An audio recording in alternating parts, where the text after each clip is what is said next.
Direito Econômico pela Faculdade da USP.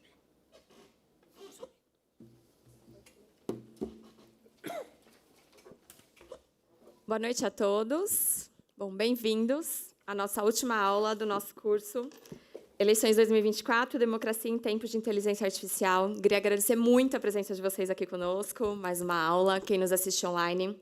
Agradecer muito a presença aqui dos nossos palestrantes, doutor Ricardo, doutora Maria Virgínia, doutor Flávio, doutor Roberto e doutor Carlos. Só um recadinho, pessoal, para receber certificado, favor preencher o Forms. Quem está aqui presencialmente, lá no QR Code. Quem está assistindo aqui a gente online, na descrição do nosso vídeo do YouTube. O Forms vai ser aberto 30 minutos antes do tempo previsto para acabar o curso e ficará 24 horas aberto. Agradeço muito a parceria da EDEP e da Defensoria, mais esse projeto conjunto, especialmente ao Dr. Carlos e à Emiliana, que estão sempre aqui conosco. Desejo um ótimo evento a todos. Passo a palavra para o Dr. Carlos.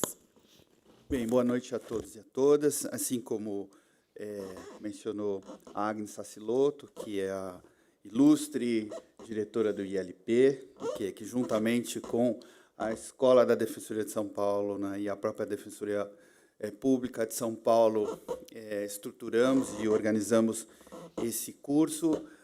Gostaria de agradecer imensamente a parceria, essa já bem-sucedida parceria, e, nesse caso, para tratar de eleições, a relação entre eleição, democracia e inteligência artificial, né? Hoje é a nossa última aula desse curso, nosso último módulo, então as minhas palavras iniciais e breves aqui são só no sentido de agradecer muitíssimo a todos que colaboraram com essa empreitada, né?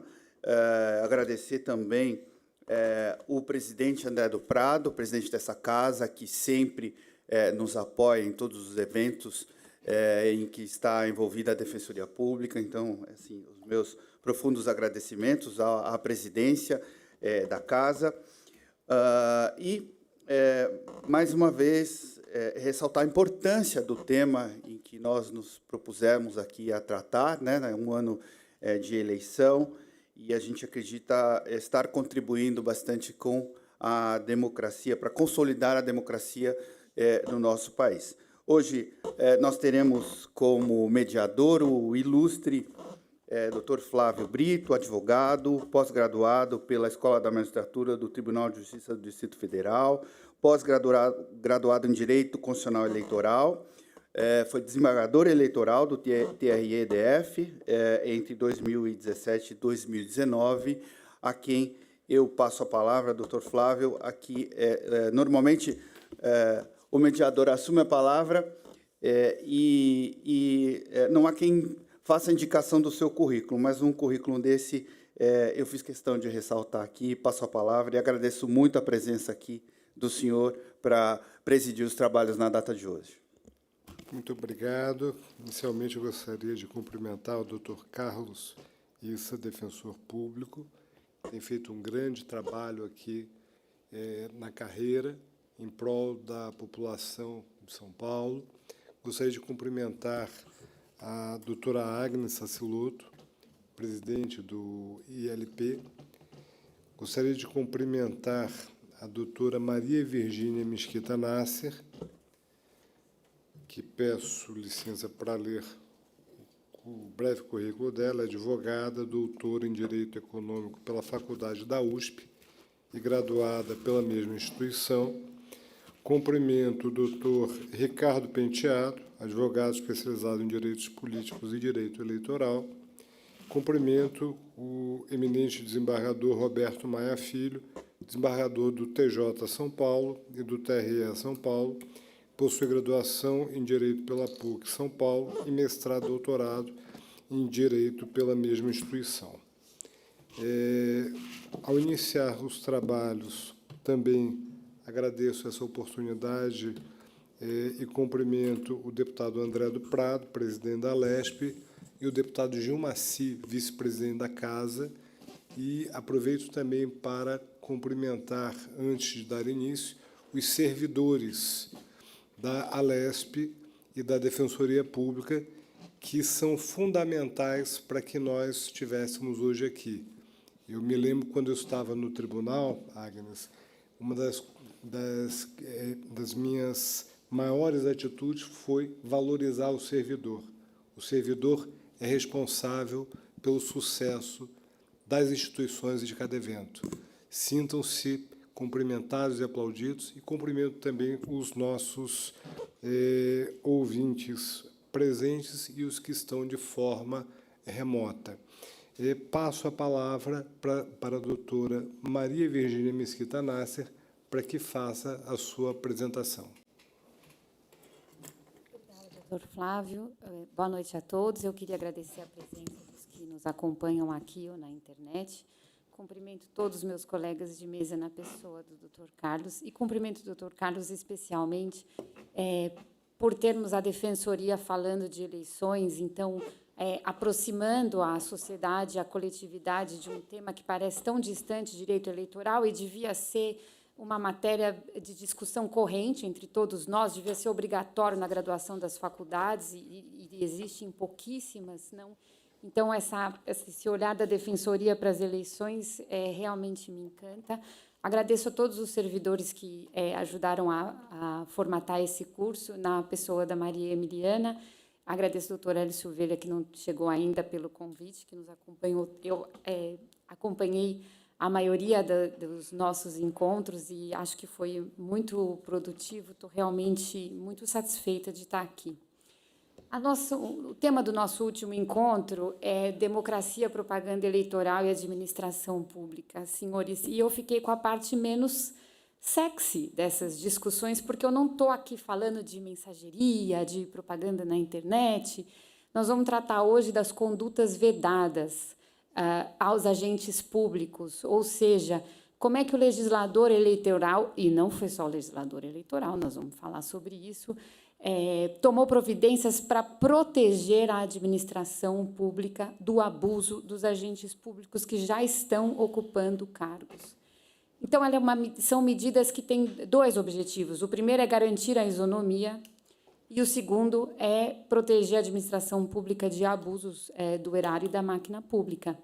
Mas abuso, vejam bem, etimologicamente, abuso, é distanciar-se do uso. Porque o agente público perceber dividendos eleitorais pelo bom governo não devia ser errado. Então, quais são os limites da propaganda? O uso de bens da administração, vedadíssimo, correto, mas quais são os limites da propaganda, entre a propaganda e a prestação de contas, enfim. É disso que nós vamos falar um pouquinho hoje. Temos o passador.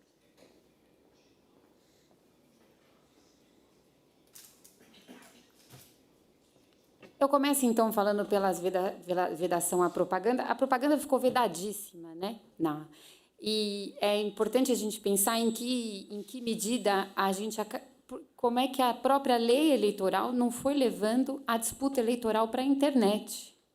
Porque, no mundo concreto, são muitas as limitações para a propaganda. A propaganda só pode começar em 15 de outubro. E, antes dessa data, são permitidos só congressos, seminários, encontros, claro, para evitar que a administração e os agentes políticos estejam em permanente propaganda. Mas eu fico pensando se não ficou restrito, né, e a vedação à propaganda antecipada bastante rígida. Propaganda em rádio e internet, propaganda em rádio e TV, paga, não pode, só pode a pública, para criar isonomia. Mas na internet não temos a mesma regra, então não teria aí já um primeiro desbalanceamento. Vedação à veiculação de propaganda em bens públicos e particulares, exceto por adesivo de até meio metro quadrado. Eu não estou brincando. A lei diz a dimensão do adesivo. E diz também aonde você pode pôr o adesivo, né? Que são carros, motocicletas, bicicletas. E aí você pensa, patinete pode? Porque quando a lei foi feita não tinha patinete. Agora também quebrou a empresa do patinete, né? Então, uma lei bastante detalhada e que acaba não dando conta, talvez, de todas as transformações, não só dos meios digitais, mas da vida. E com um conceito amplíssimo de bem público. O bem público, para fins da legislação eleitoral, ele vai além do bem público do direito civil, são os bens dominicais, de uso comum do povo e os utilizados pelos entes públicos, é qualquer bem de acesso público. Então, é cinema, é privado, é igreja, né? A vedação está lá, Se é cumprido ou não, aí há controvérsias. E não se considera propaganda antecipada a divulgação de atos parlamentares e debates legislativos, desde que não haja pedido expresso de voto. Então, durante esse período de pré-campanha, você pode dizer, eu sou o candidato fulano de tal, eu sou ótimo, você pode exaltar as suas qualidades, meu programa de governo é esse, mas, com relação ao voto, você, eleitor, faça o que você quiser, né? Você não pode pedir voto.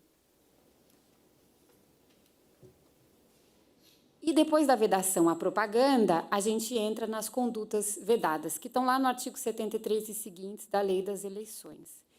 As condutas vedadas, elas são bastante voltadas para o agente público e elas são voltadas para um modo de funcionamento bastante tradicional da administração pública. Então, está lá vedado ceder ou usar bens móveis ou imóveis da administração pública, usar material ou serviço custeado por governos ou casas legislativas. Veja que a vedação não é custeado por recurso público, porque fundo partidário eleitoral é recurso público. Ceder servidor ou seu serviço, salvo se licenciado. Veja bem o tipo, ceder servidor. A vedação é direcionada ao chefe e não ao servidor. É claro que a jurisprudência caminhou, e aí tem, né, uma vedação a fazer campanha no horário de expediente, mas me parece, então, voltado para uma administração pública bem rígida e hierarquizada mesmo. O uso promocional de distribuição gratuita de bens e serviços custeados pelo poder público. É claro que a entrega de bens e serviços sociais de programas já aprovados e em execução não entra nessa vedação. Eu coloquei aqui tudo de forma bem abreviada. O que ficaria vedado, então, é a criação de programas novos que implicassem a cessão desse bem. Mas, de novo, a lei eleitoral é muito voltada para a administração pública direta, né? Então, se uma estatal dá empréstimos sobre o consignado, né, como a gente teve uma discussão na última eleição, há várias possibilidades talvez de abuso ou de uso eleitoral das estatais estão fora disso aqui. E nomear, contratar, demitir, remover ou exonerar servidores. Essas condutas, elas são vedadas em geral, né? Você não pode fazer essas condutas em nenhuma época se você as comete com a intenção de desequilibrar o pleito eleitoral. Não precisa prova do desequilíbrio, mas precisa prova da intenção.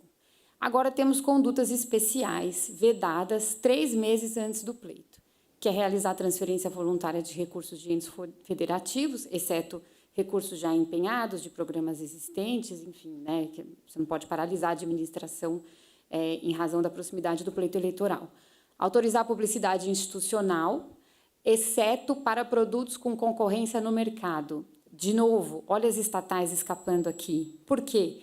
Porque algumas estatais produzem produtos com concorrência no mercado. Petrobras, tem outras petroleiras. E a vedação é para o ente, mas não é para o produto. Então, teoricamente, se a Petrobras faz um programa muito bonito de desenvolvimento, né, você começa de novo a entrar nessa zona cinzenta do que seria propaganda institucional e o que seria propaganda institucional com fins eleitorais e, portanto, vedada.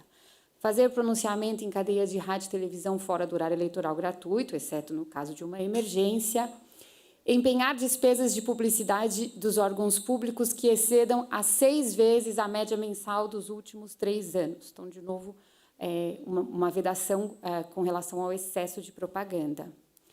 Revisão geral da remuneração dos servidores, né, aquela preocupação permanente, vai dar aumento para a administração pública e vai ganhar a eleição. Mas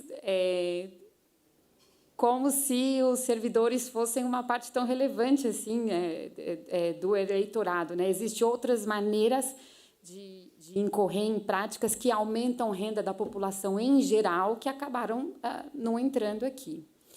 E visitar a obra pública. Também tem a vedação para a criação de programas sociais novos e tem a vedação para participar, nos últimos 3 meses, de inauguração de obras públicas e de shows artísticos. O desembargador Roberto acho que vai tratar disso. Essas regras elas têm matizes na jurisprudência, né? Porque já tem entendimento que compareceu na inauguração, mas não teve posição de destaque, não tem problema. E eu vou chegar mais para frente, a gente já teve um problema com uma interpretação de eventos que seriam assemelhados à inauguração de obra pública. E aí o advogado eleitoral fica louco, né? Assemelhado à inauguração de obra pública, formatura de universidade pública, né? Não pode, não pode, enfim.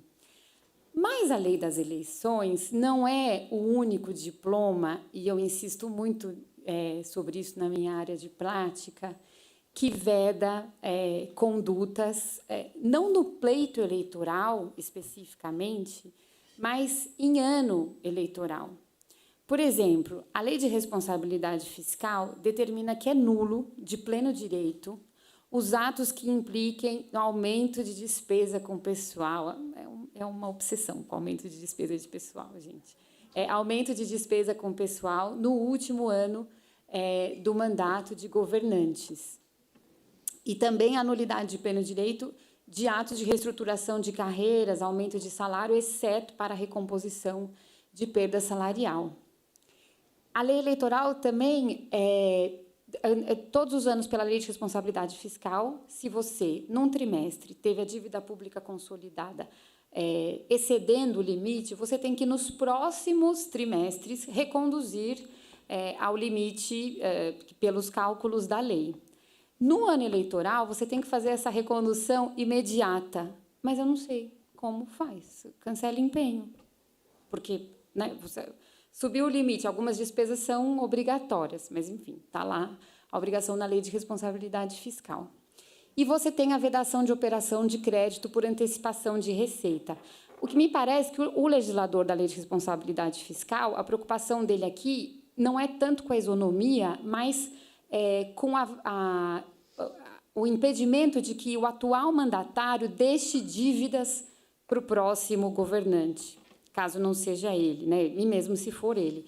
Então, ele quer que o governante preste um pouco mais de atenção no último ano do mandato para não deixar dívida para frente, não ter uma gestão irresponsável. Por isso que a antecipação de receita, que já tem várias limitações na lei para todos os anos do mandato, no último ela é especial, ela é simplesmente vedada, porque você vai antecipar a receita de tributo, vai fazer gastos e nos próximos meses, anos, a arrecadação tributária já está comprometida.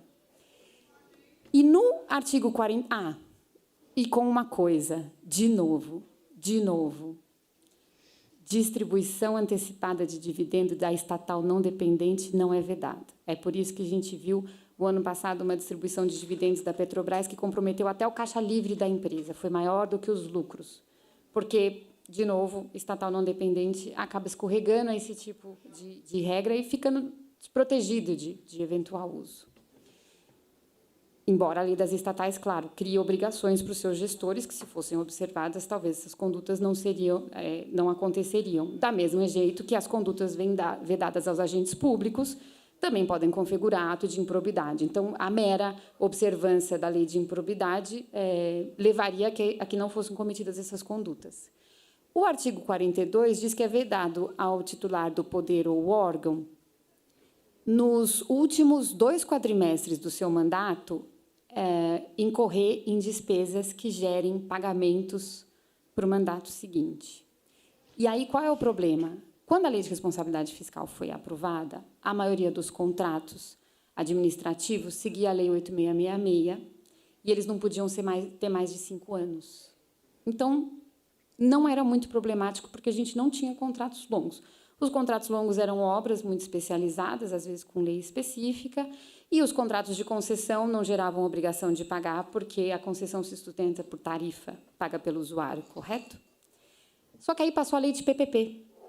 E a lei de PPP é feita para isso, para a gente firmar contratos de 10, de 20, de 30 anos, em que o Estado paga parceladamente. E aí, como é que ficou? Não podia contratar PPP? Às vezes, o gestor passava um ano fazendo a estruturação de um projeto. Putz, se chegar perto dos 2 últimos quadrimestres, não vai poder inaugurar. Aí tem que parar tudo, e o projeto, muitas vezes, poderia se perder, né? Porque, no caso de vir outro mandatário, não dava continuidade ao projeto. Tem um entendimento agora que diz o seguinte, e me parece bastante coerente esse entendimento. O artigo 42, ele vem num título da Lei de Responsabilidade Fiscal que trata dos restos a pagar. Então, a interpretação é o seguinte: o que você não pode deixar para o próximo mandato ou legislatura são restos a pagar. Você não pode deixar despesas já devidas, né, dívidas já vencidas, sem a correspondente reserva orçamentária. No caso das PPPs, as contraprestações, aquelas devidas naquele ano, têm que estar pagas, sim, mas as outras se tornarão devidas à medida que o contrato vai sendo executado e, portanto, estaria fora dessa vedação. As PPPs têm sido contratadas normalmente, tem até parecer de Tribunal de Contas confirmando isso. Passadas essa discussão sobre as vedações, eu trouxe aqui o básico da lei, né? Tem alguns incisos que são mais detalhados, etc. Eu queria voltar à discussão do início da minha fala, que é o seguinte: do que nós estamos falando quando a gente fala de condutas vedadas e democracia? A gente está falando de competição eleitoral e isonomia entre os candidatos. A gente está falando da proteção da administração pública contra abusos, sim, e até uma questão, né, intergeracional, porque é o respeito àquele mandato ou legislatura que virá, né? Você não pode queimar o caixa da administração pública e deixar só dívidas para próximas, com incapacidade de investimento, etc. E a gente gostaria de vedar o uso político. Mas eu insisto com vocês, senhores, o que é o uso político, né? A gente ouviu falar muito em 2018, por conta da Lava Jato, no uso político da estatal. O uso político da estatal é você usar políticas de investimento da estatal para obter doações, você aparelhar a estatal com cargos, né, que depois acabam pedindo uma doação que não é propina, que é acima do limite, você aprovar um programa de crédito de um banco público com alta capilaridade durante o pleito eleitoral, que já era... Então, me parece que o uso político, vamos vedar o uso político, é uma expressão muito difusa. E a gente precisava colocar mais certinho, olha, isso aqui é improbidade, isso aqui é exatamente uma conduta vedada durante o pleito eleitoral, enfim. Acho que as expressões difusas, elas geram, às vezes, uma repulsa, uma reprovação genérica, sem a gente entrar a fundo no que aquilo significaria. E lembrar que, na verdade, todo o uso da administração é político. Se eu aprovo um certo plano de investimento para uma estatal, porque eu acho que isso vai ser o mais benéfico para a sociedade, é um uso político no bom sentido. Se eu aprovo um programa de desinvestimento, de redução dessa estatal, porque meus eleitores e eu acreditamos que esse é o caminho, de novo, é um uso político no bom sentido. E eu fico a me perguntar qual é o limite, né? Porque a política pública que traz dividendos eleitorais, na verdade, ela está sendo sujeita ao controle social mais importante que existe. Ela está sendo sujeita ao controle social eleitoral. Se ela melhora a vida do cidadão, o agente político, né, ele colhe os dividendos. Se ela dá errado, o agente político perde os dividendos. Então, quais são os limites da possibilidade de um agente público dizer daquilo que ele fez e fazer disso uma plataforma de campanha? Eu queria lembrar que as resoluções recentes do TSE têm dois complementos, né, a essas regras. A Resolução 23735 se dedicou muito à propaganda na internet, enfim, mas se dedicou também a esses temas mais pedestres dos quais eu me ocupo, criando o tipo do comparecimento a evento assemelhado à inauguração de obra, e dizendo que esse tipo, não definindo quais seriam, né, de forma não deu exemplos, e isso será apurado para o tribunal, então me parece aqui um ponto de bastante insegurança. E deixando claro, por outro lado, que a prestação de contas, desde que feita no limite da lei, não configura propaganda institucional. O que me parece uma coisa muito positiva, porque a sociedade precisa disso mesmo, de prestação de contas, para que ela possa também avaliar, né, se o agente político merece uma continuidade na política ou não. Sem mais delongas, eu vou devolver a palavra ao nosso presidente.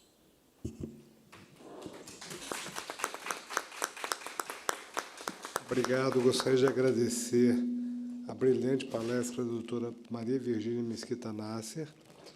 E antes de passar a palavra, eu pediria, com a devida vênia, só para fazer um pequeno esclarecimento. O pedido expresso de voto com propaganda eleitoral, ele se dá após o dia 15 de agosto, ou seja, a partir do dia 16 de agosto do ano da eleição. Eu faço somente esse registro porque, na Justiça Eleitoral, o desembargador sabe bem disso, nós temos marcos temporais. Então, você que está assistindo esse curso hoje, você tem que estar atento. Até o dia 15 de agosto, você é pré-candidato. Você é pré-candidato a vereador, você é pré-candidato a vice-prefeito, você é pré-candidato a prefeito. A partir do dia 16, feito o seu registro tempestivamente do dia 6 de agosto ao dia 15 de agosto, a partir do dia 16, você é livre para fazer a sua propaganda de campanha eleitoral e pedir voto. Era só essas considerações e passo a palavra ao eminente professor e desembargador Roberto Maia Filho. Obrigado, senhor presidente. Cumprimento o doutor Flávio, doutora Agnes, doutor Carlos, professora Virgínia, a quem cumprimento e também parabenizo pela brilhante exposição. Doutor Ricardo, já conhecido de muito tempo. Senhoras e senhores, todos aqui presentes, física ou virtual, no ambiente virtual. Eu agradeço esse honroso convite, eu fico muito feliz de estar aqui porque tenho muito respeito por essa casa, que é a Casa do Povo Paulista. Suas Excelências, os dignos deputados estaduais, são, sem dúvida, servidores e defensores do nosso Estado e dos nossos interesses. Aqui eu estou falando como cidadão e não como um membro do Judiciário. Senhores servidores dessa casa também prestam um serviço essencial, doutores defensores públicos, advogados, enfim, todos fazem parte dessa festa democrática. Eu vou falar exatamente 30 minutos, não vou nem isso, vou tentar até falar um pouco menos. Já peço desculpas antecipadamente, porque até às 8h30 eu vou ter que me ausentar por compromisso familiar. Nós temos como tema democracia, administração pública e propaganda eleitoral. Eu vou falar um pouquinho de cada coisa e até mesmo fazer uma interface entre esses três temas. Democracia, todos nós sabemos, vem do grego, democracia, demos povo, kratos, poder. Temos também o conceito, esse é o conceito da Grécia, em Roma, res publica, de coisa pública, que é o interesse de todos os cidadãos, e contrapondo-se ao absolutismo, veio a teoria da tripartição. Alguns falam tripartição dos poderes, mas eu acredito que é tripartição do exercício do poder, porque poder é um só, é aquele que é do povo, em seu nome é exercido. Mas o exercício do poder é dividido em três. Alguns falam que é essa teoria do Montesquieu, mas o Aristóteles é que, na verdade, começou a tratar disso, Montesquieu aperfeiçoou. E, portanto, nós temos no artigo 1º, parágrafo único da Constituição, essa tripartição do exercício do poder, que emana do povo em seu nome exercido, como eu já disse. Cada um dos três braços ou poderes exerce funções típicas e atípicas, todos nós sabemos. O judiciário julga como função típica, mas de modo atípico tem alguma função normativa e administrativa. O mesmo podemos falar do executivo e do legislativo. Todos sabemos, então, essas teorias dos freios e contrapesos, checks and balances, que os poderes devem se controlar entre si. E aí nós temos o artigo 2º da Constituição, que menciona: os poderes são independentes e harmônicos. Harmônicos? Bom, no cenário nacional, às vezes, nós temos alguma turbulência, mas eu acho que isso faz parte da democracia. Democracia é pluralidade de ideias. Nós não temos uma seita onde todos têm que rezar pela mesma cartilha. Então, eu acho que alguma turbulência faz parte da democracia, mas, no cenário nacional, todos aqui têm a sua opinião sobre isso. Nós temos acompanhado um ou outro pequena rusga, pequeno atrito, pequena rusga, mas o mais importante é que aqui no Estado de São Paulo, eu sempre, 35 anos de magistratura, antes algum tempo de Procuradoria do Estado e de Advocacia, e eu sempre vi muito respeito e muita harmonia. Isso me deixa orgulhoso de ser paulista.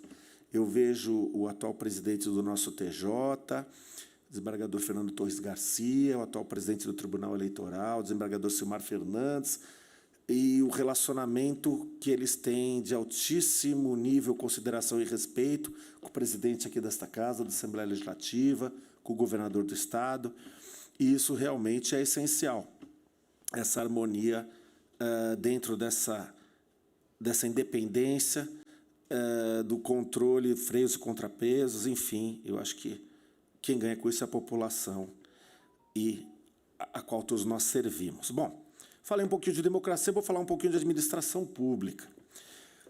Os princípios da administração pública todos aqui conhecem, né? O artigo 37 da Constituição prevê os princípios da administração pública na esfera da União. Nós temos conhecimento que os princípios... Não é à toa que a palavra principal é sinônimo de mais importante, porque princípios são estruturas, vigas mestras, que sustentam o sistema. Então, violar um princípio é muito mais grave, o professor Bandeira de Mello sempre ensinou isso, violar um princípio é muito mais grave do que violar uma simples norma. Uma coisa é violar uma lei, outra coisa é violar um princípio, que é algo muito mais importante, estrutural e fundamental. Bom, os princípios da administração pública são aqueles do artigo 37 da Constituição. Legalidade, impessoalidade, moralidade, publicidade e eficiência. Como professor universitário, nós ensinamos os alunos sempre com aquelas técnicas, né, de professor de cursinho. Olha, lembrem do LIMP, L de legalidade, I de impessoalidade, M de moralidade, P de publicidade e E de eficiência. Então, a sigla forma LIMP, talvez por acaso, mas talvez como até algo que é muito simbólico. Bom, mas a Constituição Estadual, feita aqui nessa casa, um ano depois da Constituição Federal, também prevê, aí é no artigo 111 da Constituição Estadual, e os princípios da administração pública na nossa Constituição paulista são legalidade, impessoalidade, moralidade, publicidade, razoabilidade, finalidade, motivação, interesse público e eficiência. Fica mais difícil de decorar, né? Seria LIMPRE, FMIPE. Então, concurseiros têm mais trabalho. E no município de São Paulo? A lei orgânica do município, no artigo 81, também prevê os princípios da administração pública aqui na nossa capital paulista. Artigo 81 da lei orgânica do município, que equivaleria a uma Constituição municipal, a grosso modo. A administração pública obedecerá aos princípios e diretrizes: legalidade, impessoalidade, moralidade, publicidade, eficiência, razoabilidade, unidade, indivisibilidade, indisponibilidade do interesse público, descentralização, democratização, participação popular, transparência e valorização dos servidores públicos. Aí, então, ficou difícil, né? LIMPER, UIP, DD, PP, TVSP, se for tentar. Mas ninguém precisa decorar, até porque nós podemos consultar a lei e encontrar, então, nesses artigos que nós mencionamos. Se os senhores me perdoem aqui, me autorizam uma licença poética, eu poderia dizer que não precisamos decorar, podemos a lei consultar, mas nunca deixar de acatar.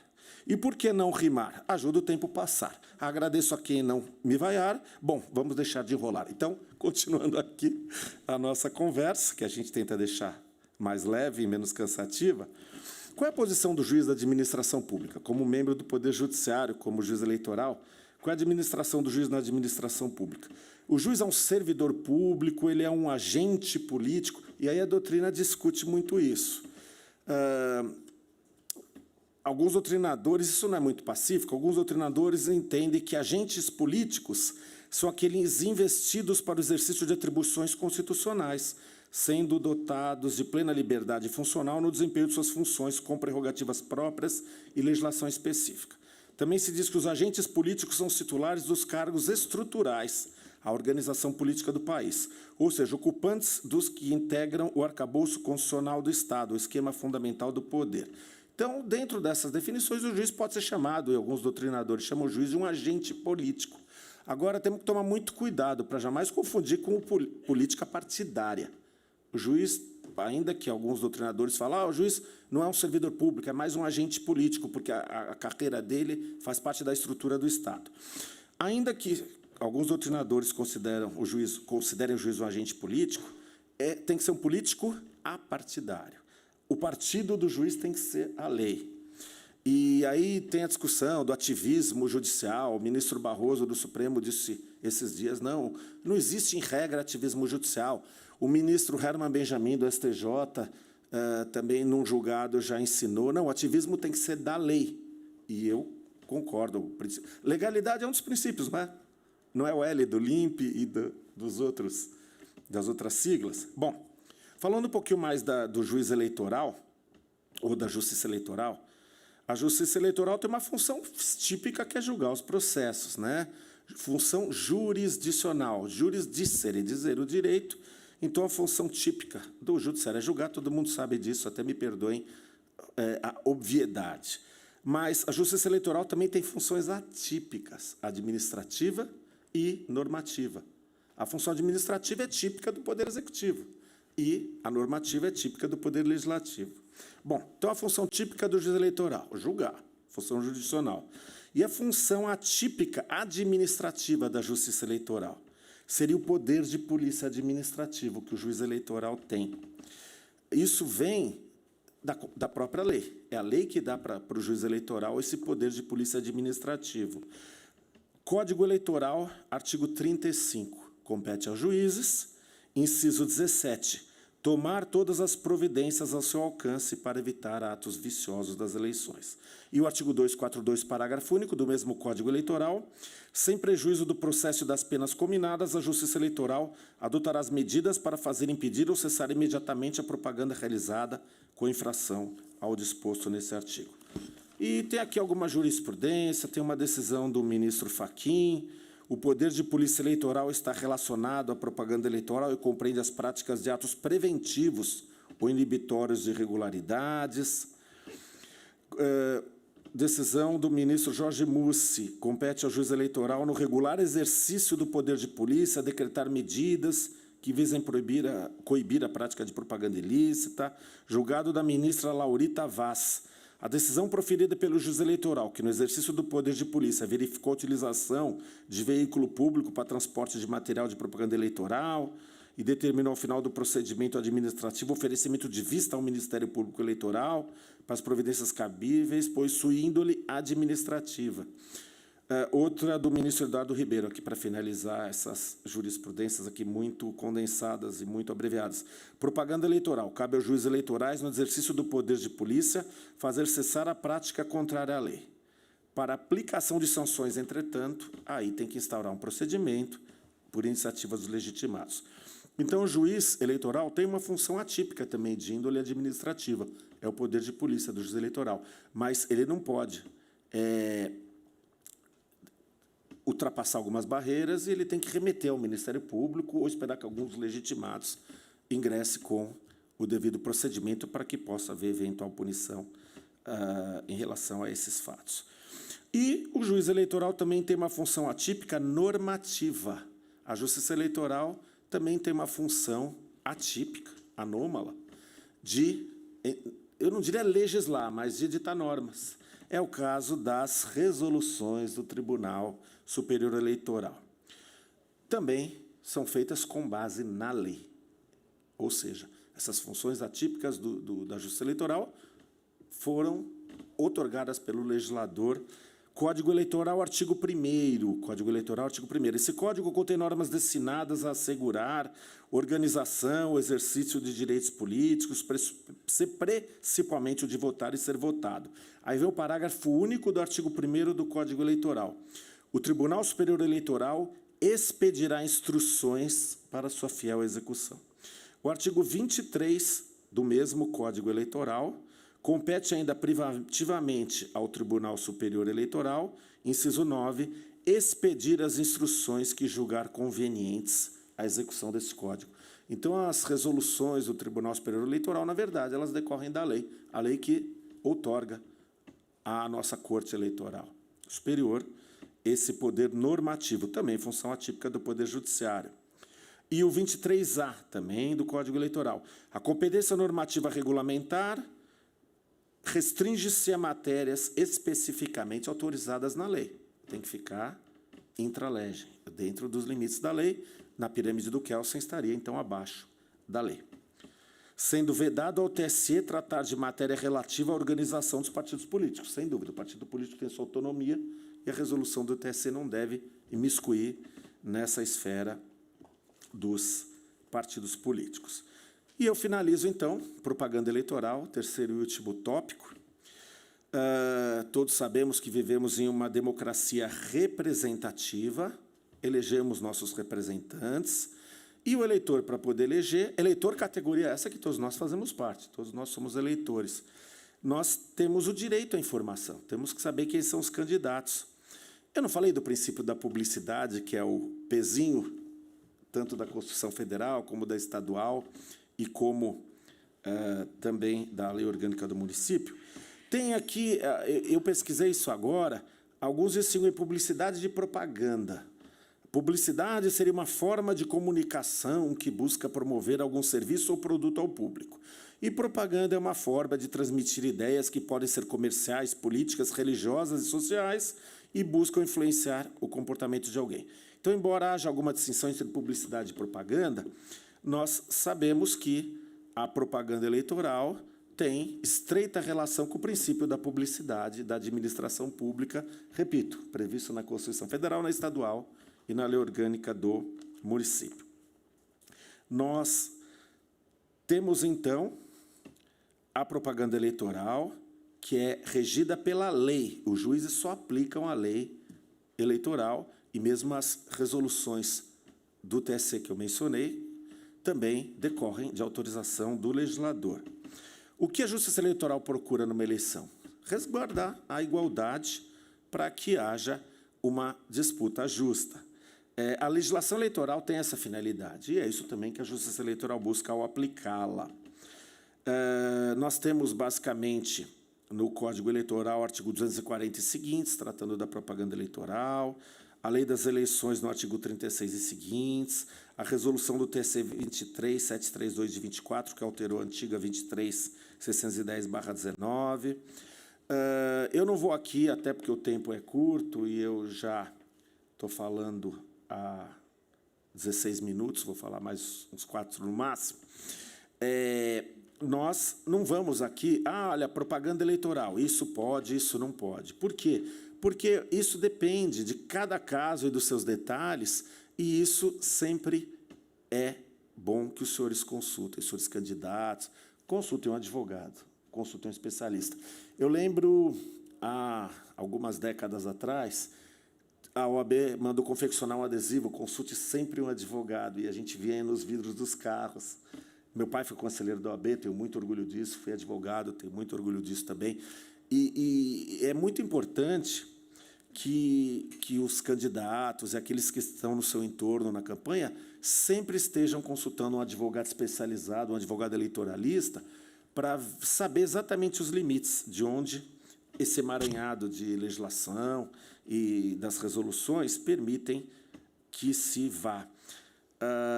As normas acima essa legislação que eu mencionei rapidamente, a jurisprudência também, hoje em dia não são difíceis de localizar na internet. Uma vez eu conversando com o advogado eleitoralista, esse advogado me falou algo que eu achei muito interessante, já estou terminando. Esse advogado disse que, numa eleição, o candidato se cerca do marqueteiro e do advogado. E o marqueteiro é a pessoa do sim, e o advogado é a pessoa do não. Então, o marqueteiro é uma pessoa criativa, por excelência, isso é inerente ao seu mistério, à sua função, e tem ideias muito boas, e o candidato se empolga, mas aí o advogado, quando é ouvido, muitas vezes, olha, isso aí não pode, isso daí esbarra numa proibição, numa conduta vedada. Então, o papel do advogado nem sempre é da pessoa mais simpática, mas é o que está realmente protegendo o candidato de sabores, de aborrecimentos. E, portanto, com relação à propaganda eleitoral e os detalhes que possam surgir, temos novidades na questão da propaganda eleitoral. Consulte sempre o seu advogado. Eu falo isso porque não estou defendendo o meu mercado de trabalho, porque eu me despedi da advocacia faz 35 anos, quando ingressei na magistratura, mas nós vemos que a pessoa que está orientada e aconselhada por um profissional, ela realmente evita ter problemas depois com a justiça eleitoral. Repito que nós nos limitamos só a aplicar a lei que não é feita por nós, e sim pelo Poder Legislativo. Nós teremos eleições municipais agora. Quem vai cuidar da propaganda eleitoral nessa eleição é o juiz eleitoral de cada município, porque é uma eleição municipal. Aqui em São Paulo é a segunda zona eleitoral que vai cuidar da propaganda. Antigamente era a primeira zona eleitoral que cuidava da propaganda. Hoje isso foi desmembrado, hoje é a segunda. A primeira zona eleitoral, que é o doutor Antônio Patinho dos Olhos, é o juiz eleitoral da primeira zona, ela vai cuidar de registro e de mais alguma coisa. A segunda... Acho que pesquisa... Pesquisa e registro. A segunda zona eleitoral aqui da capital, que o juiz eleitoral é o doutor Paulo Sorci, que vai cuidar da propaganda eleitoral. E ele vai ter uma comissão de 3 juízes eleitorais da capital, ajudando nessa função de direito de resposta e outras coisas. Eu trabalhei nessa comissão de propaganda eleitoral há 20 anos atrás, quando eu ainda era juiz de primeira instância, eu ajudei nessa tarefa, compus a comissão de propaganda eleitoral. E não tem, falei hoje com o doutor Patinho e com o doutor Zorzi, ainda não está formada a comissão, ainda não foram escolhidos os 3 juízes que vão auxiliá-lo nessa missão. E da decisão dos juízes eleitorais aqui, o titular da segunda zona, doutor Paulo Sorte, dos 3 auxiliares que vão estar junto com ele, cabe recurso, aí o TRE vai ser a segunda instância. Na eleição municipal, nós, o Tribunal Regional Eleitoral, seremos a segunda instância, e o juiz eleitoral de cada município, na capital, a segunda zona eleitoral, é que vão cuidar, então, da propaganda eleitoral. Bom, eu agradeço, falei 21 minutos, não cheguei, então, a extrapolar meu tempo, e devolvo a palavra à excelentíssima presidência da mesa, reiterando aqui meu agradecimento a todos. Gostaria de agradecer a brilhante palestra do desembargador Roberto Maia Filho e também, se Sua Excelência me permitir, sugerir que os nossos pré-candidatos, que estão nos assistindo também, se atentem com a questão da contabilidade, né? Porque hoje, infelizmente, não se faz uma campanha eleitoral sem um contador especializado e sem um advogado especializado. Quem se arrisca certamente terá um encontro marcado, não muito agradável, ou na zona eleitoral, ou no TRE, ou no TSE. É uma dica que passo aos nossos ouvintes. E agora passo a palavra ao doutor Ricardo Penteado, advogado eleitoralista, sem antes deixar de fazer um registro.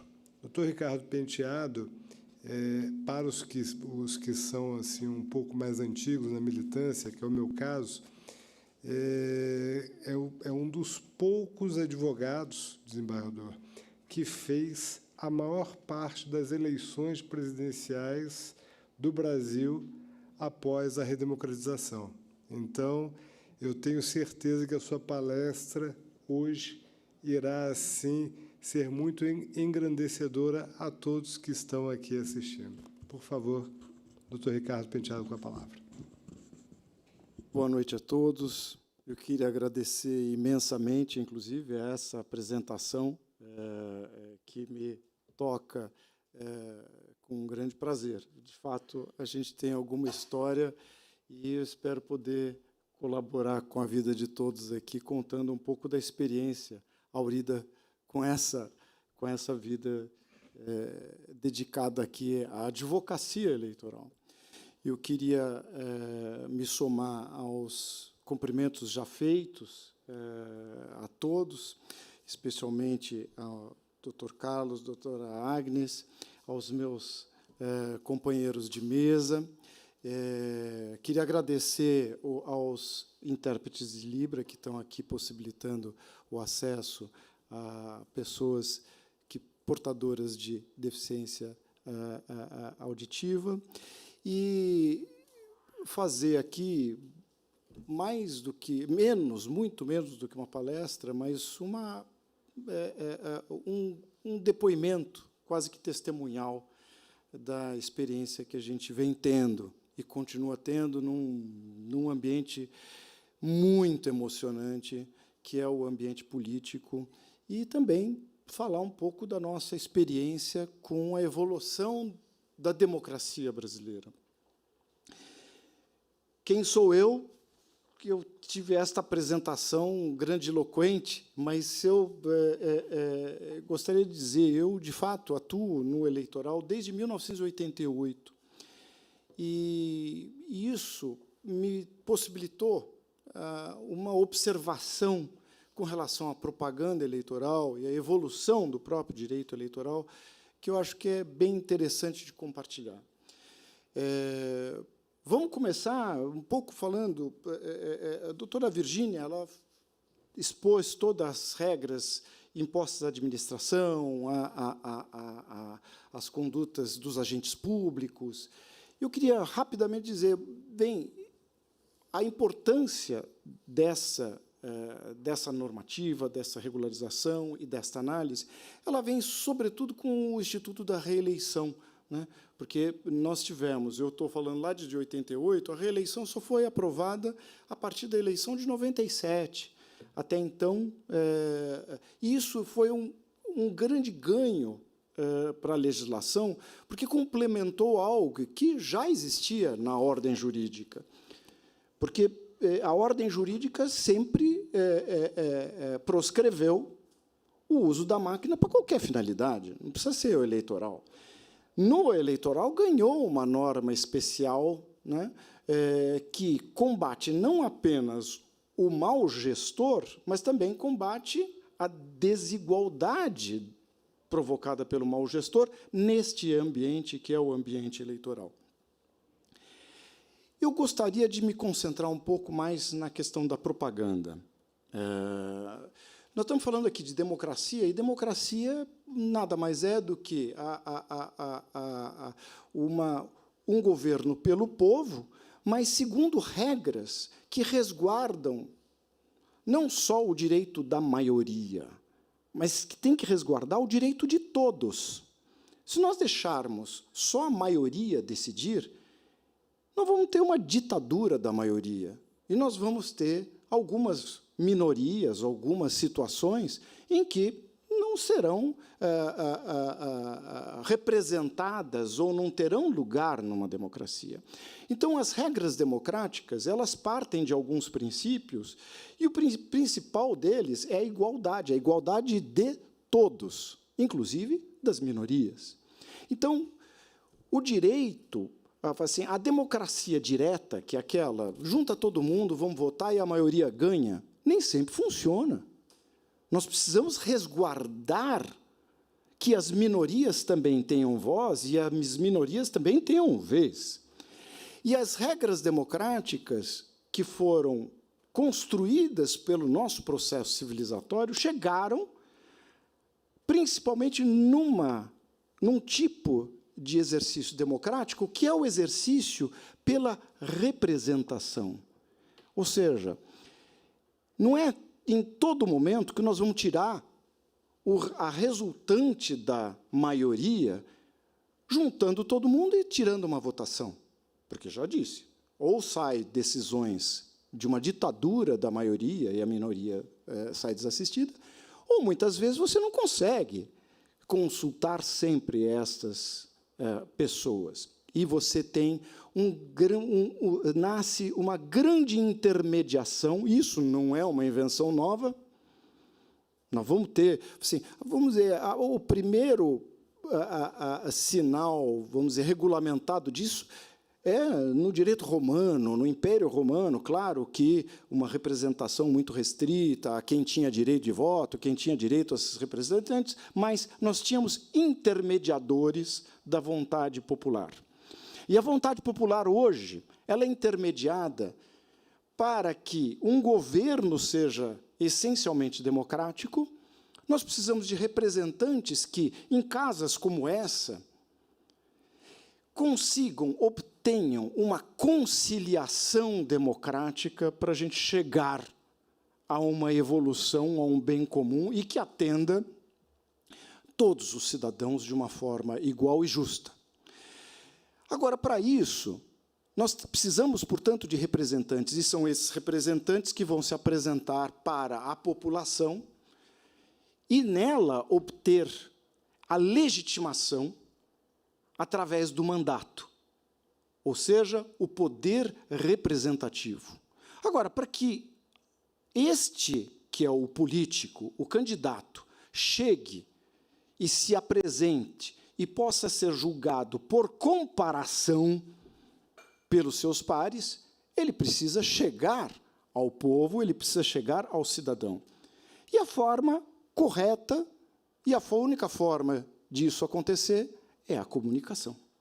E a comunicação para uma eleição, ela se dá também com regras que nós vamos ter que promover uma certa igualdade, uma isonomia, uma paridade de armas entre aqueles que se habilitam como representantes.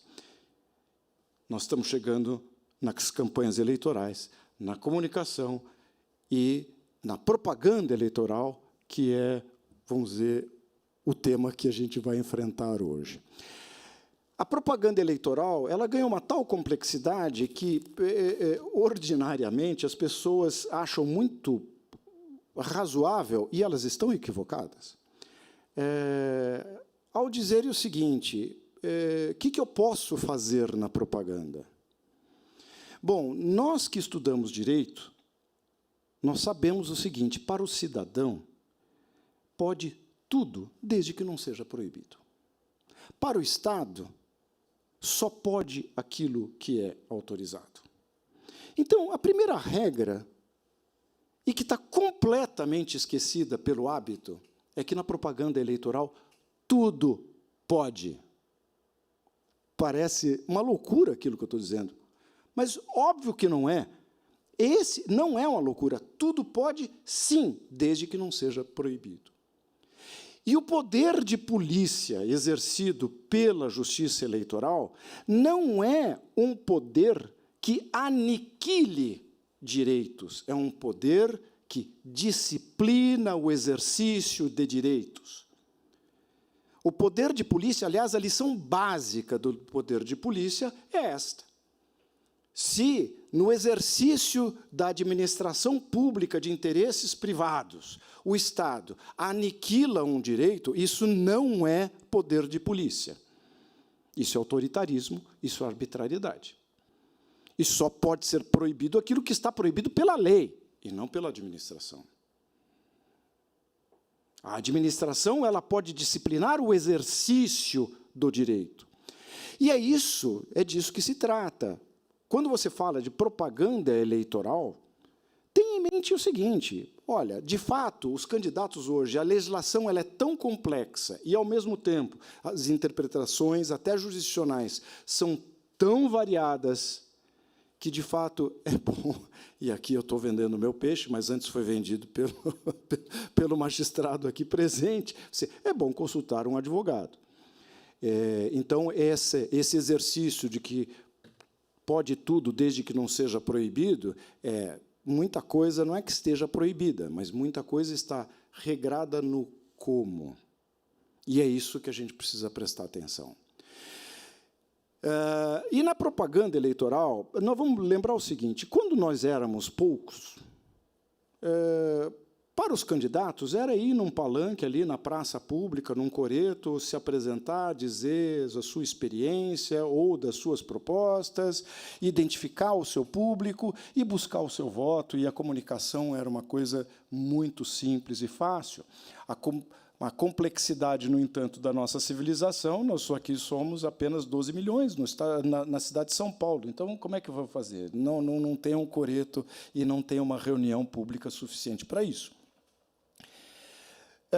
A nossa disciplina constitucional já diz o seguinte, olha, o acesso ao rádio e televisão, ele está franqueado, porque esses são meios de comunicação monopolizados pelo Estado, e o Estado concede o uso desses meios de comunicação.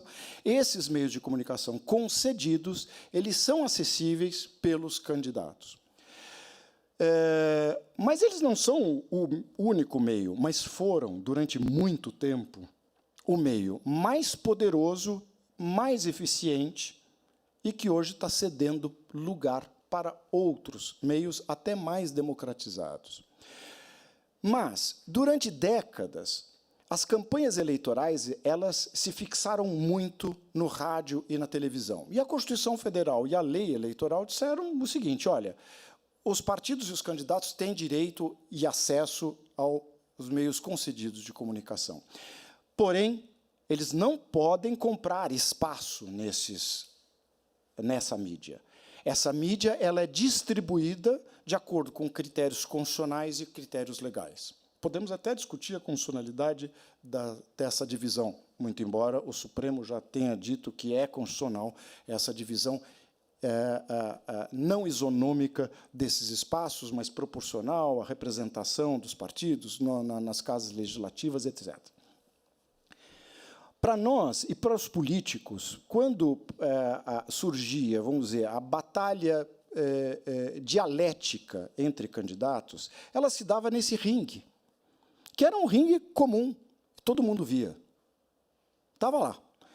Claro que existia uma campanha de rua, a campanha de papel, a campanha até do boca a boca, que esta ficava, vamos dizer, difusa, mas a campanha ela estava quase toda ela concentrada nos meios de comunicação concedidos. Isso durante muito tempo. E o advento da internet abriu uma miríade de meios de comunicação, e não é só a gente fala da internet, porque a internet ela fornece diversos meios de comunicação. Hoje, nós mesmos, cada um de nós aqui, frequenta pelo menos uns 4 por dia. Tem o WhatsApp, tem o TikTok, tem o Instagram, tem o Facebook, tem o Twitter, só aqui eu contei 5. Mas tem muito mais. Tem muito mais. E a propaganda, quando ela era feita no rádio e na televisão, o comunicador e o candidato eles tinham uma grande dificuldade. Eles precisavam conversar com todos nós, que somos desiguais e temos interesses diferenciados, que temos estratificação, instrução educacional absolutamente diversificada. E eles precisavam fazer um programa que conversasse linearmente com todo esse público. A internet, com seus recursos, ela ofereceu para a comunicação, e isso nós não estamos falando só de candidaturas, nós estamos falando até de produtos, de comércio, de empresa, de atividades econômicas. Ela ofereceu uma segmentação da comunicação em que você pode conversar quase que individualmente e ainda assim ser uma comunicação de massa. Eu posso maciçamente através dos meus recursos, dos atuais recursos tecnológicos, conversar com 12 milhões de pessoas, mas falar sobre 12 milhões de assuntos. E contar 12 milhões de vantagens diferentes, 12 milhões de promessas diferentes, 12 milhões de mentiras diferentes e 12 milhões de demagogias diferentes e 12 milhões de falsidades diferentes. Quando tudo isso acontecia num meio de comunicação concentrado e a propaganda era linear, as coisas estavam sob um controle e sob um pé de igualdade dialética muito interessante. Porque os candidatos, eles se combatiam com uma forma muito leal. Eu xingo alguém de ladrão, esse alguém já pode imediatamente tomar uma providência, eventualmente judicial, ou então uma retorção imediata. Isso porque a propaganda acontecia num ringue só. Hoje a propaganda ela acontece toda espalhada e quase que sem um controle, quase que sem uma fiscalização e de uma forma que eu poderia dizer, me perdoem o uso do termo, covarde até, porque eu posso falar pelas costas e sem o outro saber o que está acontecendo. Quando a gente fala de regra eleitoral e a gente fala de isonomia, a gente não está aqui tentando proteger apenas o Estado e a igualdade entre os candidatos. A principal tutela, ela é dirigida à vontade popular. É o eleitor que precisa ter a informação correta. É o eleitor que precisa decidir este jogo e esse julgamento de comparação. A democracia ela não funciona sem o eleitor. A democracia não funciona só com o Estado e candidato, juiz e promotor e partido. Não! A democracia ela é exercida pelo eleitor, o resto ele está em função do eleitor. Então, quando o eleitor começa a receber informações falsas e de uma forma sem possibilidade de contraditório, nós começamos a conviver com um certo perigo que é preciso que a nossa legislação e que nós todos começamos a ter uma preocupação. Não é sem razão que nós estamos vivendo uma crise democrática no mundo inteiro. E justamente esta desconexão do eleitor com os seus representantes é que tem, de grande forma, fortificado a equivocadíssima ideia de que tudo deve ser feito pela democracia direta. Os movimentos que nós tivemos muito recentemente, e que se aproveitaram até da tecnologia da internet, que estão levando o mundo para uma destruição de princípios democráticos e até mesmo para autocracias muito acentuadas, eles sempre concentraram o seguinte discurso: vamos retomar o poder. Ou seja, exerça você mesmo o poder. Vamos prescindir dos nossos representantes. Eles não nos representam mais. E aí, volto a dizer, é um convite a uma ditadura da maioria. E o que é pior, toda ditadura de maioria terminou, historicamente, a nossa experiência diz isso, terminou em autocracias extremamente violentas e que atingiram, na verdade, a maioria. E a maioria se tornou vítima disso, privilegiando pequenas minorias. Então, o que nós estamos hoje a observar e quais são os nossos instrumentos de propaganda? Evidentemente que rádio e televisão continuam a ser de extrema importância, continuam sendo, inclusive, para nós que temos, não temos o privilégio de um grande desenvolvimento, de uma sociedade homogênea em termos socioeconômicos, nós temos, de fato, um grande número de pessoas ligadas na internet e temos pessoas que não estão ligadas a nada, a não ser um rádio, às vezes. E podem não ser hoje a maioria, mas é uma parcela significativa da população.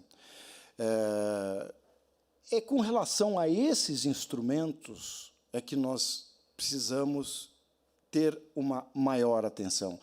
Os instrumentos tradicionais, rádio e televisão, eles estão muito bem regulamentados e, com eles, existem instrumentos de defesa de direitos e de tutela do contraditório, do embate político, muito suficientes. O nosso problema está realmente nas novas mídias.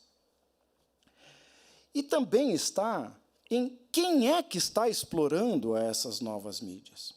Porque essas novas mídias, elas não têm, por exemplo, o monopólio do Estado. Esses meios de comunicação não são controlados pelo Estado no sentido de que o Estado outorga concessões. O que nós temos é o Estado e os equipamentos civilizatórios, etc., fornecem a rede. Agora, quem é que sustenta, fomenta e administra as plataformas onde a comunicação vai acontecer? São as Big Techs.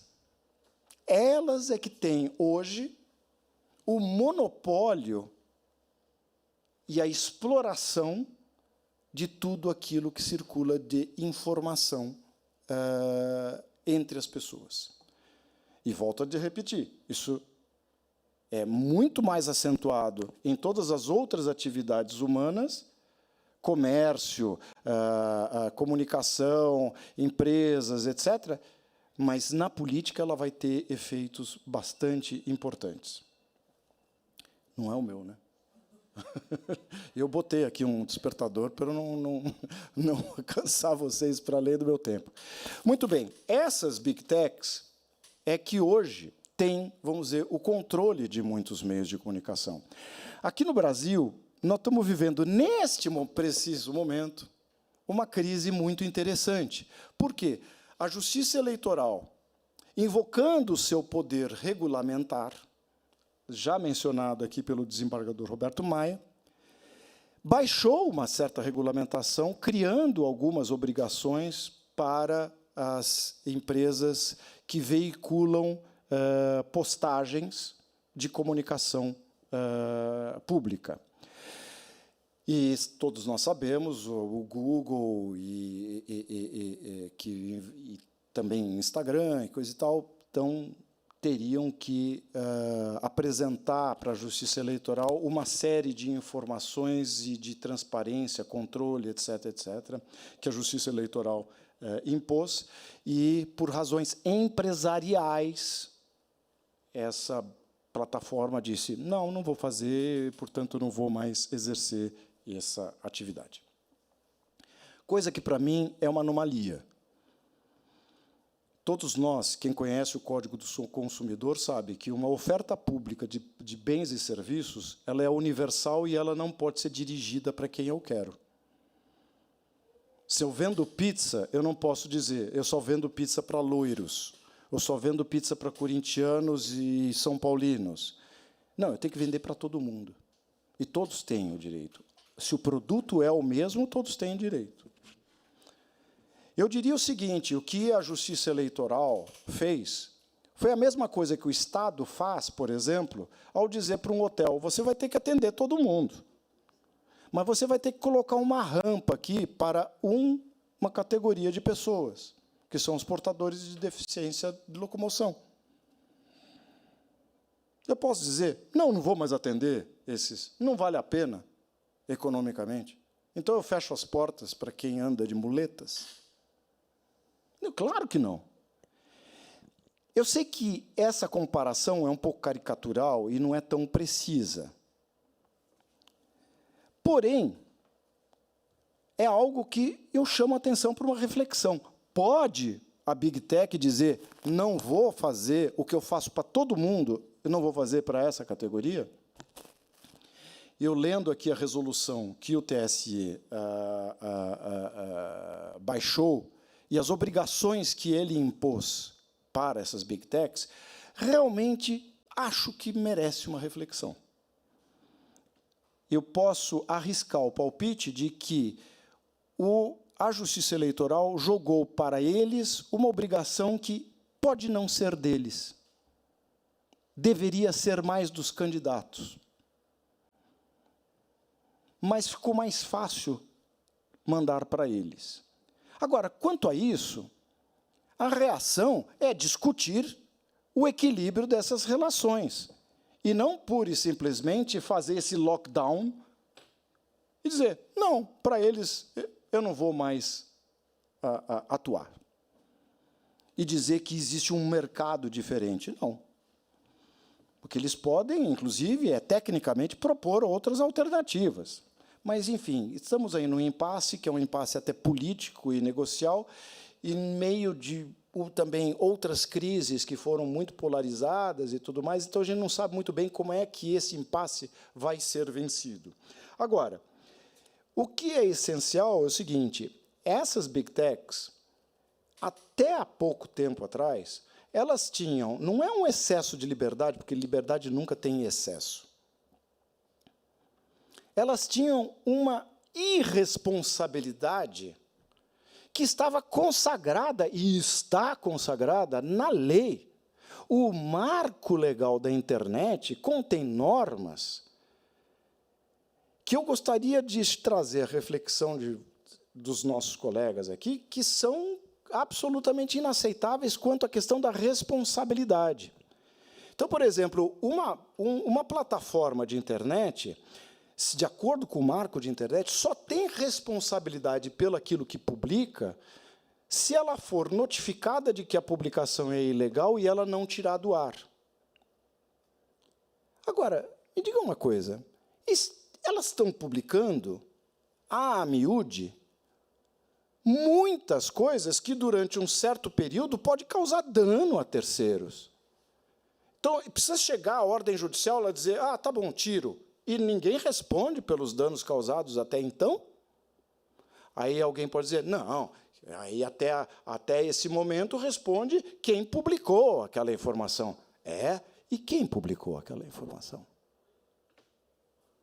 Aí você pergunta para a Big Tech, ela diz, não tenho, não posso, não tenho esse acesso. Ou manda um IP.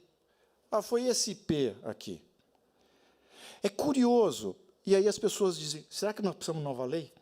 Por favor, não precisa de nova lei nenhuma. Existe uma, lá de 1988, que chama-se Constituição Federal, e que diz o seguinte, toda manifestação de pensamento, ela é garantida, vedado o anonimato. Então, se uma empresa ela vive, ganha dinheiro com a publicação feita por terceiros, ela tem que garantir a identificação desse terceiro. Não pode haver anonimato. E se eu tenho um meio de comunicação como este, e estou ganhando dinheiro com isso, eu não sei quem é que está publicando, eu sou o responsável. Só que vai contar isso para o STJ. O STJ hoje tem uma jurisprudência que, não, se identificar o IP, está pronto. Como assim? IP todos nós temos, aliás, não é nem nosso, é do aparelho que você usa, da internet, da rede daqui. Eu posso aqui publicar alguma coisa usando o IP que está atendendo a Assembleia Legislativa, desancar alguém, criar o maior dano e ponto. É isso, chama-se identificação? E isso evita o anonimato? Ora, pinhões. Na política, isso é muito importante. O que foi, olha aí, acabou meu tempo, o que foi a decisão do TSE? Foi exatamente essa. Todo aquele aparato de informações que o TSE está exigindo das Big Techs, em grande parte, é para a identificação de quem é o responsável por aquela informação. E isso a Big Tech não quer fazer. Se não quer, porque não pode, então para de fazer esse negócio. Se para ganhar lucro ela precisa não fazer isso, então esse negócio é ilegal. Agora, se está ganhando dinheiro, tem condições técnicas de fazer isso, que faça. E aí nós podemos ter uma bela de uma discussão, se eles podem ou não fechar esse serviço. E eu gastei muito tempo com essas outras questões, não tenho, mas é porque eu sou muito prolixo, não consegui vencer toda a minha temática, mas estamos à disposição para um debate, se precisar falar de outros assuntos também. Quero agradecer muito a atenção, e, puxa vida, já são 20h, a paciência de todos vocês, com todos nós, apesar da enorme qualidade de todos aqui que aqui falaram. Muito obrigado.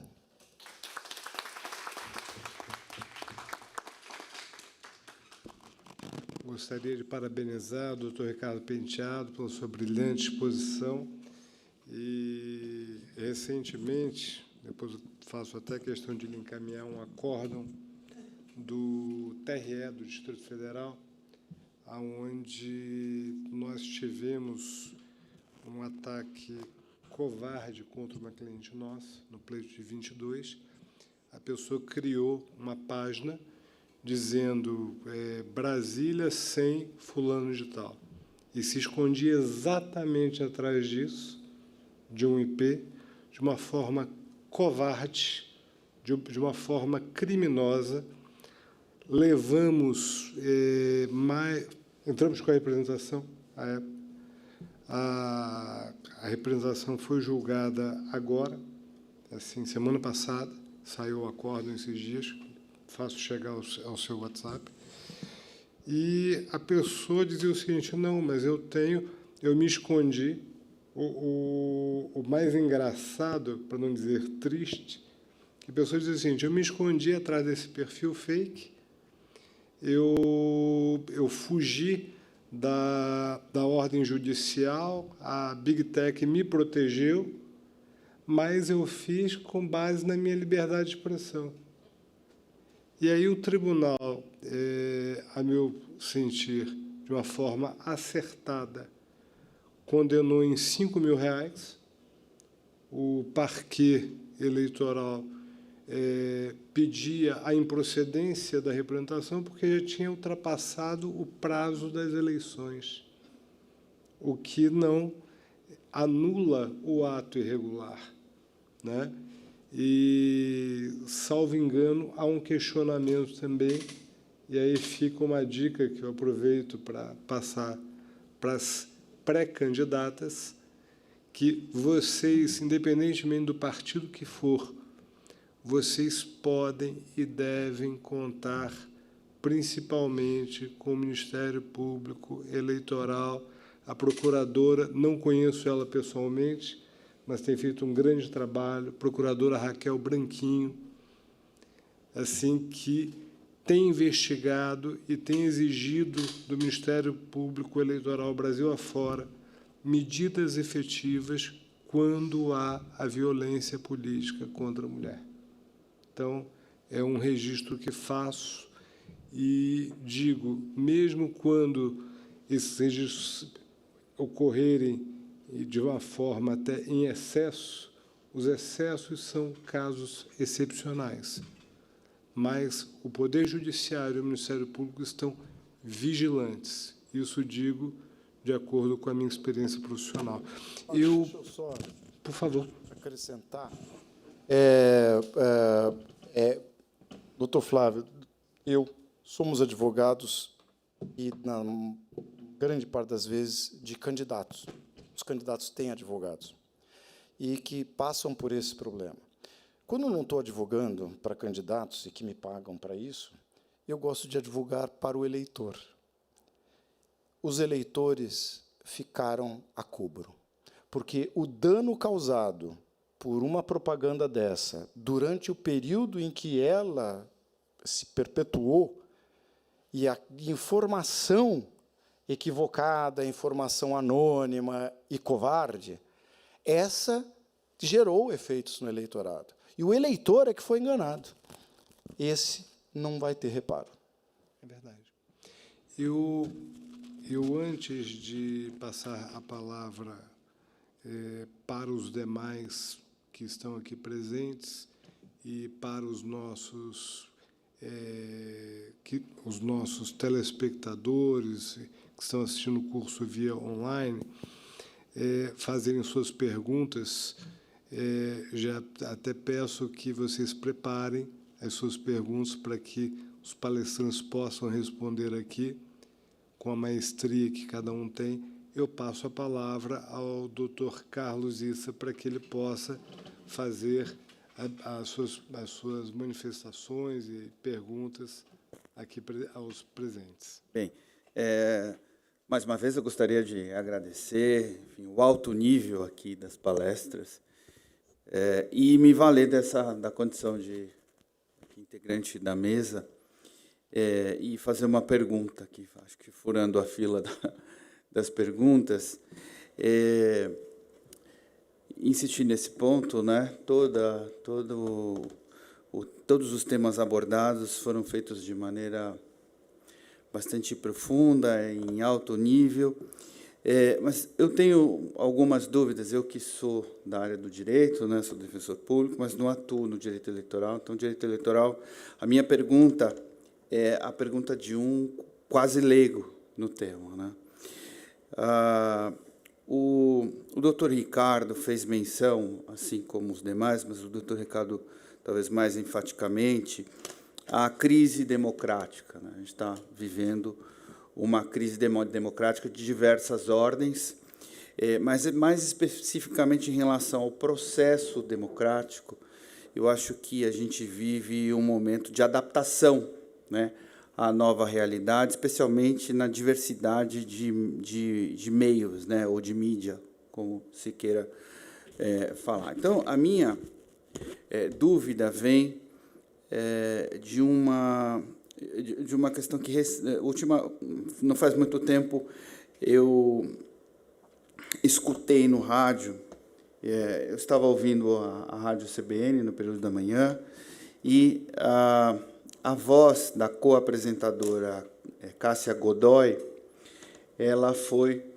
utilizada por um ouvinte, né, que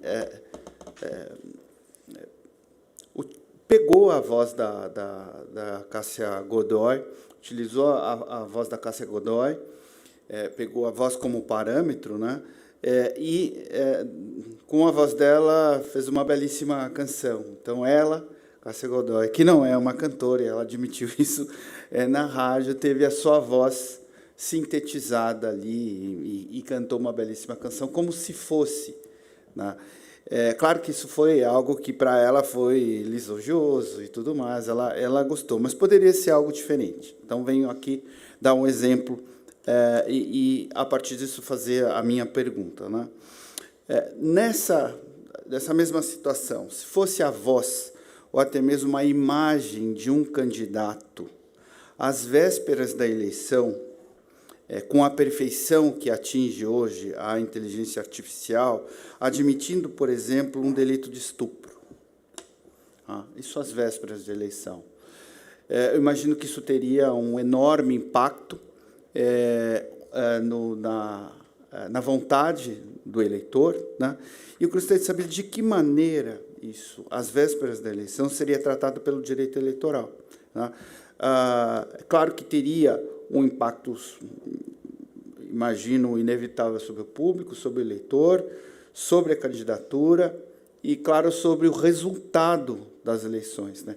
De que maneira o direito eleitoral lida com essa questão, especialmente se tivermos o resultado da eleição e aquele candidato que teve a sua voz, a sua imagem falseada, se perdesse a eleição, estivesse, por exemplo, às vésperas da eleição, despontando nas pesquisas eleitorais e, após a eleição, caísse assim, de maneira significativa na posição em que se encontrava às vésperas da eleição. De que maneira lidar com essa situação, né? Eu acho que esse talvez seja o exemplo mais evidente da crise no processo democrático. De que maneira o direito eleitoral responde a isso? Então, eu pergunto inicialmente para o doutor Ricardo Penteado, mas se os demais palestrantes quiserem comentar, enfim, complementar, e já agradecendo.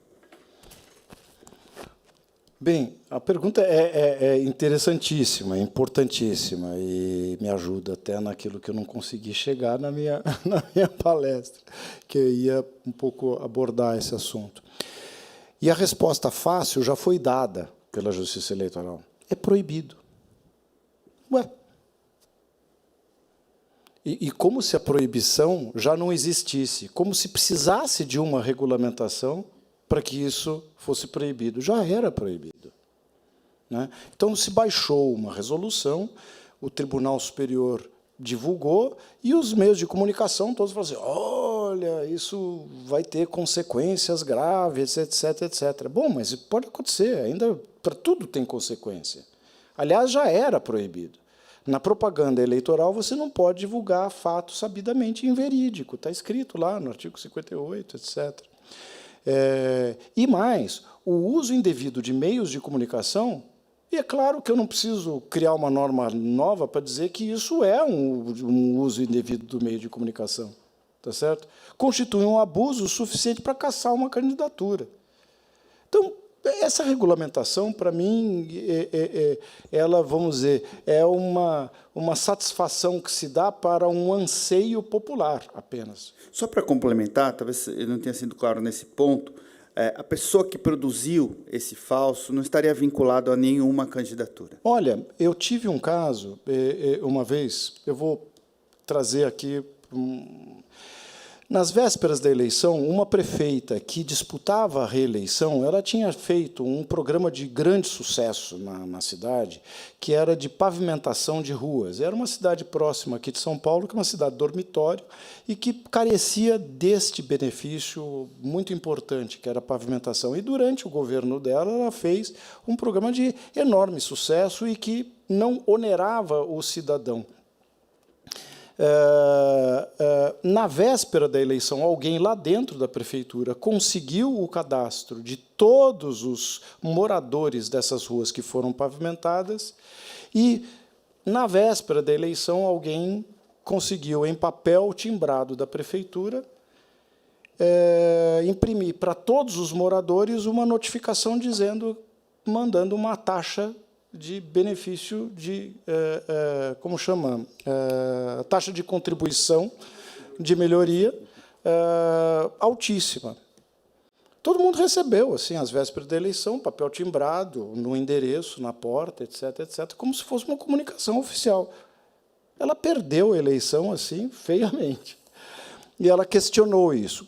Eu vou aqui fazer uma crítica, parece de mal perdedor. O Tribunal Regional Eleitoral de São Paulo entendeu que o vencedor da eleição não tinha nada a ver com isso. E o que se buscava era a anulação da eleição por uma violação da vontade popular. Eu acho que o ambiente hoje é um pouco diferente. Então, não importa de onde venha, até porque eu creio que já houve uma certa evolução na jurisprudência, tá? No sentido de que, se, por exemplo, um grande meio de comunicação, vou dar um nome aqui, a Rede Globo, vamos supor, tomasse partido de algum candidato e, de repente, fizesse uma bela de uma campanha na televisão. Não fez a pedido de ninguém, fez porque não gosta desse, ponto. E isso tem um efeito no eleitorado evidente.